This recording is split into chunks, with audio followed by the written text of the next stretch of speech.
Hello everyone. क्या आपको बनना है टॉपर?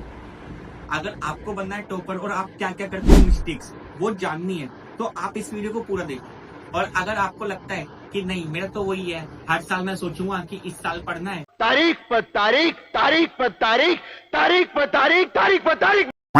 सबसे पहला पॉइंट बेटा हम सीखेंगे टेबल मेथड। अब आप बोलोगे टेबल मेथड क्या है? इसके बारे में मैंने अपने शॉर्ट वीडियो में तो बताया था, आज मैं आपको लॉन्ग वीडियो में बताता हूँ कि क्या होता है ये टेबल मेथड।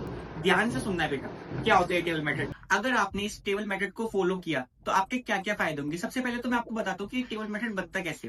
बेटा फॉर एग्जाम्पल आपने अपनी बुक का चैप्टर नंबर 1 स्टार्ट किया, सबसे पहले आपको उसके सारे के सारे टॉपिक एक स्लाइड में लिखने हैं, ठीक है।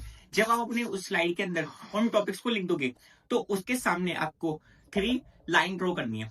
आप उसके अंदर पेंसिल से टिक करना शुरू करोगे। वो 3 टिक आपको कब कब करना है? पहला टिक आपको करना है बेटा जब आपको वो टॉपिक आपने अच्छे से समझ लिया हो।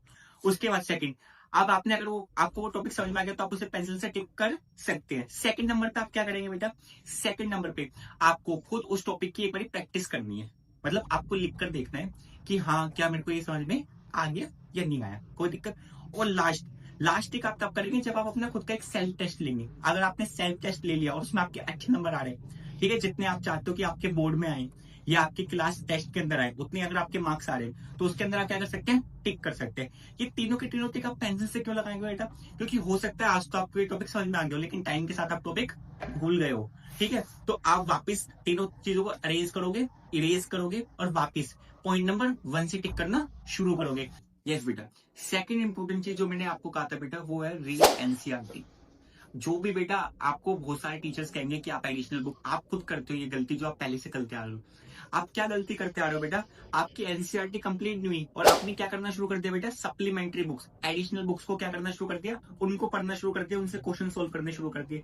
सबसे इंपॉर्टेंट चीज बेटा आपको एनसीईआरटी को लाइन बाय लाइन पढ़ना है, उसी को रिवाइज करना है। जब तक आपकी एनसीईआरटी कम से कम 2 बार कंप्लीट ना हो तब तक आप कोई भी सप्लीमेंट्री बुक का यूज ना करो। क्यों ना करो बेटा? फॉर एग्जाम्पल अभी आपके पास एनसीईआरटी कंप्लीट नहीं हुई और आपने कोई दूसरी बुक उठा ली, ठीक है, तो ना तो आपकी ये वाली बुक कंप्लीट हुई ना आपकी वो वाली बुक, तो आपके जो बेटा ब्रेन है उसके ऊपर क्या होता जा रहा है? उसके ऊपर आपका एक वेट इंक्रीज होता जा रहा है, ठीक है। और आप किस में फंसते जा रहे हो बेटा? आप एक ट्रैप में फंसते जा रहे हो। तो सबसे पहले क्या करना है? आपको एनसीईआरटी कंप्लीट करनी है। अगर आपने एनसीईआरटी कंप्लीट कर ली, इंश्योर रहो बेटा आपके 90 प्लस नंबर आने ही आने हैं। तो एनसीईआरटी रीड करनी है, एनसीईआरटी स्किप नहीं करनी। तीसरा सबसे इंपॉर्टेंट तरीका है बेटा वो है फ्लो चार्ट। तो आप बोलोगे ये फ्लो चार्ट क्या है? बेटा कोई भी आपका टॉपिक है उसमें आपको फ्लो चार्ट्स मेक करने हैं। क्या मेक करने हैं? Flow charts. मैंने खुद ने बेटा बहुत सुंदर सुंदर फ्लो चार्ट बनाए जिसकी वजह से मेरे अच्छे मार्क्स आए। अगर आप फ्लो चार्ट बनाते हो तो जितनी भी आपकी थ्योरीज है, क्योंकि हमें पता है हम बहुत सारे थ्योरी सब्जेक्ट पढ़ते हैं, तो थ्योरी सब्जेक्ट में आपकी गलती होने की पॉसिबिलिटीज बहुत कम हो जाती है और लंबे समय तक हम चीजों को याद रख सकते हैं। किसके फॉर्म में बेटा? फ्लो चार्ट के फॉर्म में। ये तीसरा तरीका। आइए हम बात करते हैं फोर्थ तरीका। और वो चौथा तरीका क्या है बेटा? वो है पीवाईक्यू।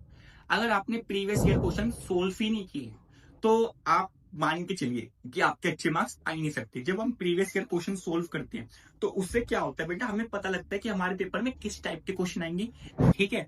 और सबसे खास बात, जब आप पीवाईक्यू सोल्व करेंगे तो आपको टाइम मैनेजमेंट करना आएगा।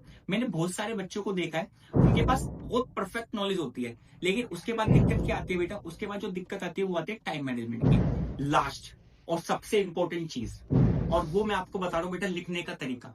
मुझे पता है आप में से बहुत सारे बच्चे ऐसे जिनको लिखने का तरीका अभी तक नहीं आता।